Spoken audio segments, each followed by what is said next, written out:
Hello, it's very good to have you with us at this hour. I'm Daniel Che, here to provide you with the latest. President Park Geun-hye will speak at a ceremony marking the opening of the 20th National Assembly on Monday, and the essence of her message will be expected to be focused on better communication directed toward opposition lawmakers who now make up the majority in the new parliament. Kim Ji-yeon starts us off. President Park Geun-hye is slated to make her fifth speech at the National Assembly Monday on the first day of the new parliament. She's expected to emphasize good governance through bipartisan dialogue in an appeal to the main opposition Minju Party of Korea, which now has a parliamentary majority.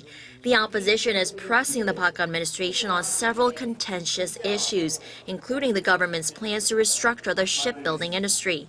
The party is calling for a public hearing on the government's unilateral decision to rescue one of the country's biggest shipyards, Daewoo Shipbuilding and Marine Engineering. The president should come up with a good explanation to the Korean public about this issue. If not, we'll have no choice but to raise it in the National Assembly. Another hotly disputed issue is the Minju Party's proposed plan to raise the corporate tax to 25% from the current 22%, which the party says it's necessary because the profit earned by rich companies does not trickle down to the masses. The ruling Saenuri Party, however, disagrees with the Minju Party on both proposals, saying they could strain corporate investment and thus job creation. Have you even gathered the related facts to ask for a public hearing? In addition, the Saenuri Party is likely to try and put its labor restructuring bill up for a vote once again this term, after failing to get it past the last National Assembly. Meanwhile, the Minju Party and the minor opposition People's Party of Korea are also expected to call for a thorough investigation into the damages related to toxic humidifier sterilizers sold in Korea by a British firm. Kim Ji-yeon, Arirang News. Korea's three biggest shipbuilding companies have all finalized their self-rescue plans, but some experts say the success of these strategies will still be heavily dependent on future demand in the industry. For details, let's turn to our Kim Jong-soo. Korea's three major shipbuilding corporations, Hyundai Heavy Industries, Daewoo Shipbuilding and Marine Engineering, and Samsung Heavy Industries, have won approval from their creditors and the Ministry of Strategy and Finance for their individual self-rescue plans. Hyundai Heavy's rescue plan is worth 3.5 trillion won, or $3 billion. The company plans to sell off its stock investments, lay off more than 10% of its workforce, and sell affiliate companies, including its investment banking division. Daewoo Shipbuilding and Marine Engineering's rescue plan, worth $4.5 billion, will see the company sell off all 14 of its subsidiaries and reduce the number of operating docks from 7 to 5. Under Samsung Heavy Industries' $1.3 billion plan, the company will cut its workforce and sell off non-business assets, including the Samsung Hotel on Jeju Island.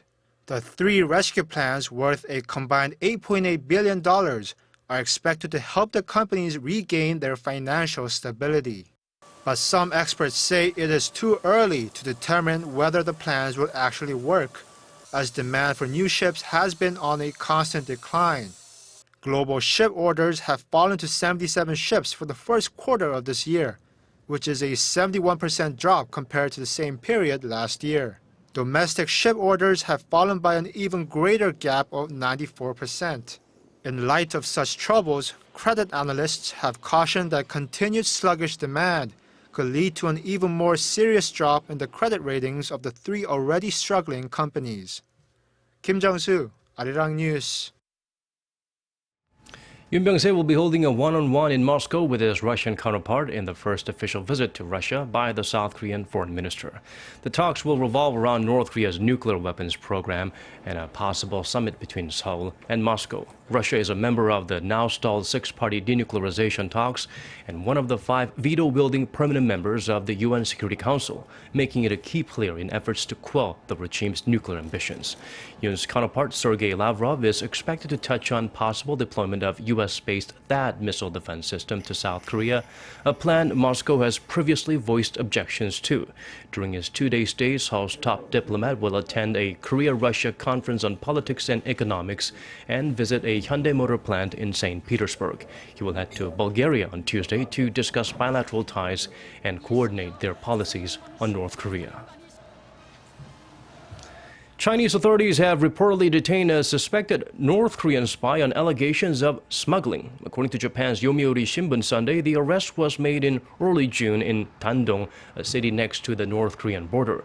The authorities seized 30 million Chinese yuan, or about $4.5 million, and a number of gold bars found in the man's house. The exact charges have not been disclosed, but according to sources, they are most likely related to contraband listed as part of the UN sanctions on North Korea. The arrest was made a few days after Ri Su-yong, the vice chairman of North Korea's ruling Workers' Party, returned to Pyongyang on June 2nd following a rare meeting with Chinese President Xi Jinping. South Korea is extending a joint operation to crack down on illegal Chinese fishing in the Hangang River estuary. Authorities say there are still 10 Chinese fishing boats in the area, which means they will likely have to continue the two-day operation that started Friday. So far, they have seized a 50-ton Chinese boat and arrested 7 sailors. The crackdown targets Chinese boats illegally fishing in the neutral waters around the mouth of the Hangang River and involves the Navy, Coast Guard, and UN command forces. Neither Korean nor foreign ships are allowed to enter the waters without prior consent from either of the two Koreas.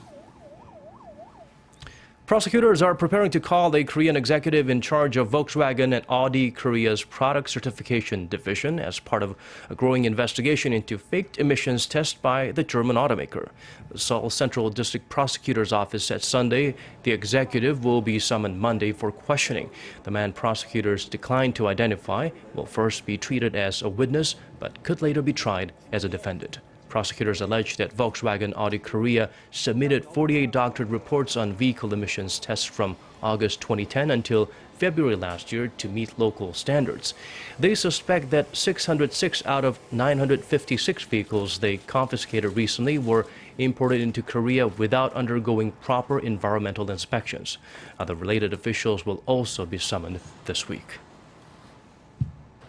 Turning to other stories now, refrigerators and air conditioning. Life without them would be hard to imagine, but ancient Korean cooling techniques served many of the same purposes. According to our Kim Mo-gyun, these know-how from more than 1,000 years back still has practical applications today. Around 1,500 years ago, ancient Koreans created these hokbingo to store ice frozen during winter. These hokbingo were mostly tunnels dug deep underground. Their ceilings were built by stacking stones in an arch, and a hole was created at the top for ventilation.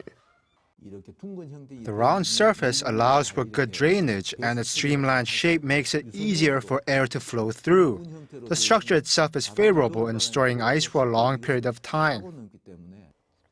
Sometimes the ice remained frozen up to 6 months.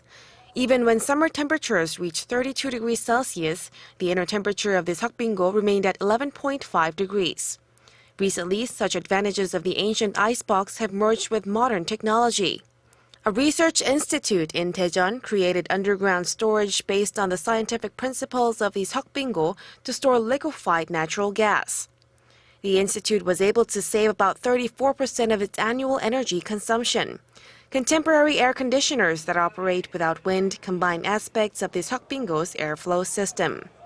Some observers of the union between old and new technologies say the key to slowing climate change and energy consumption could be found in the wisdom of our ancestors.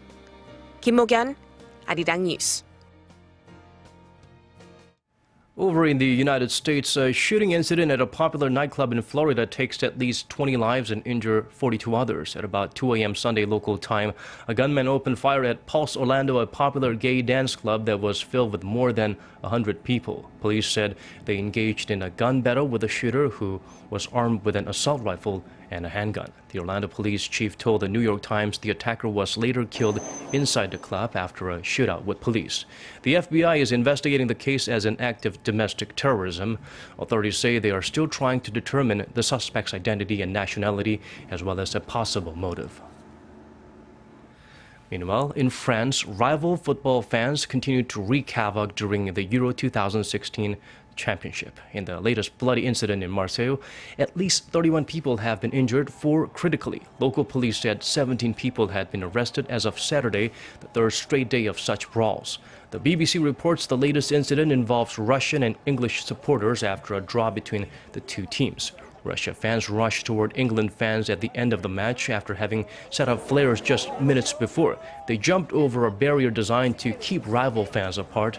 French authorities plan to dispatch more police officers to stadiums around the country, while the French Interior Ministry is denying entry to people who are banned from stadiums in countries participating in the competition. And now for a quick look at the weather before we go. It's been a great weekend to vegetate at home as we had a bit of a rain here in Korea. On Monday, the country will be rain-free, though Daegu will still see some showers.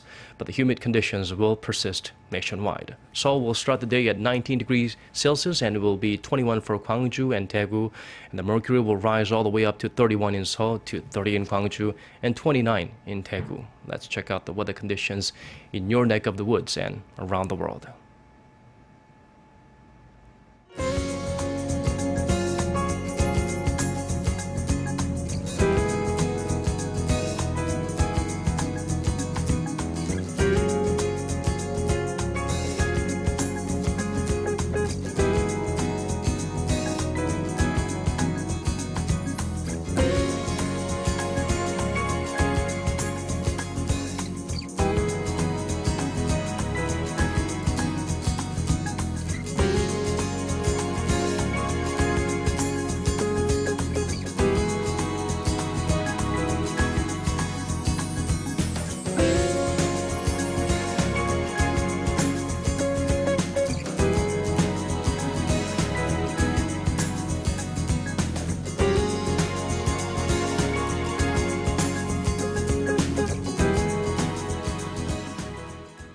That's all the stories we have for you at this hour. Hope you have a good transition to a new work week.